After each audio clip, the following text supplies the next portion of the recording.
October, November, December থেকে প্রায় আমরা 4-5 মাস ধরে কাজ করতেছি। রেগার টাকা এখনো দেয় না।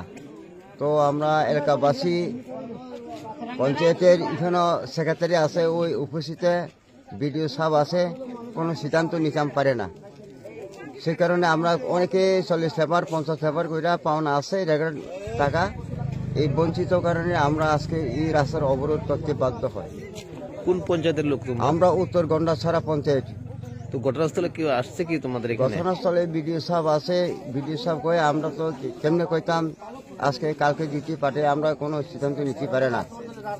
বিডিও সাহেব এই কথা বলা হয়েছে, এখনো মানে উপস্থিত আছেই বিডিও সাহেব।